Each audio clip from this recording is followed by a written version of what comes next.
how they would speak about me, for instance, they'd just say albino model. They wouldn't say Thando Hopa is a model that ABCD.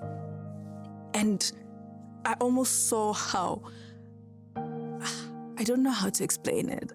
I saw how my personhood got replaced by my condition. It was like people couldn't see or put forward the person first.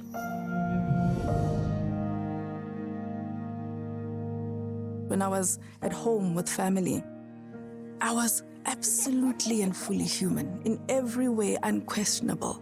Last thing I ever thought about, because I was loved, fully accepted, had a full and uncontested sense of belonging.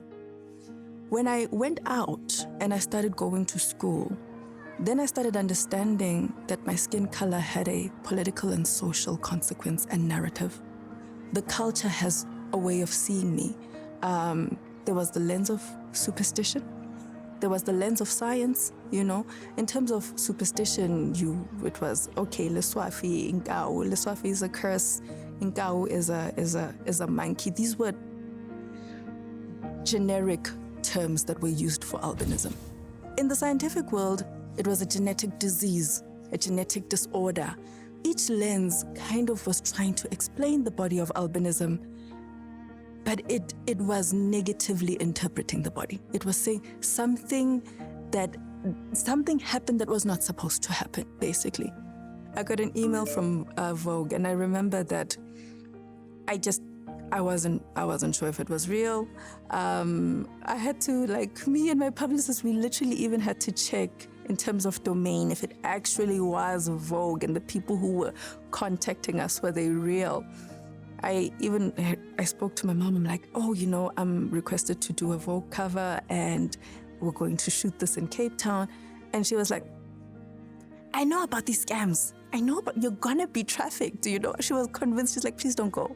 Don't go to Cape Town, you're gonna be trafficked. And I think part of it is really because having a woman with albinism on Vogue had not happened before.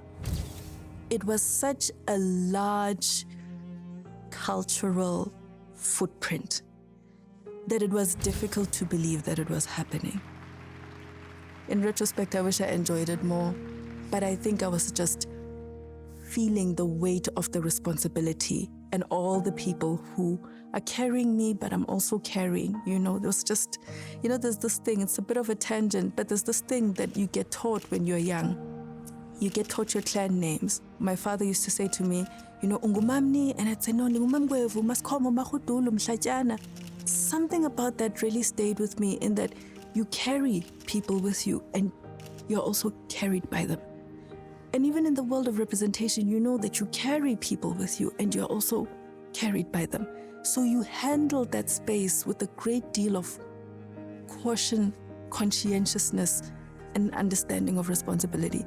So I never really quite got to just be like, hey, I'm on Vogue. And, I was more like, ooh, I'm on Vogue. And I need to be very intentional about how I carry this narrative forward. Light, pale brows and eyelashes were considered abnormal, unbeautiful, not in the space of acceptance and, otherworldly or whatever, but it had this level of institutionalized othering. And I had done so much work, some of it was painful, but I had gotten to that space where I was on a Vogue cover and I'm like, I'm going to fully be received. I'm going to represent this phenotype in all of its beauty and all of its glory. And I'm going to make no apologies for it.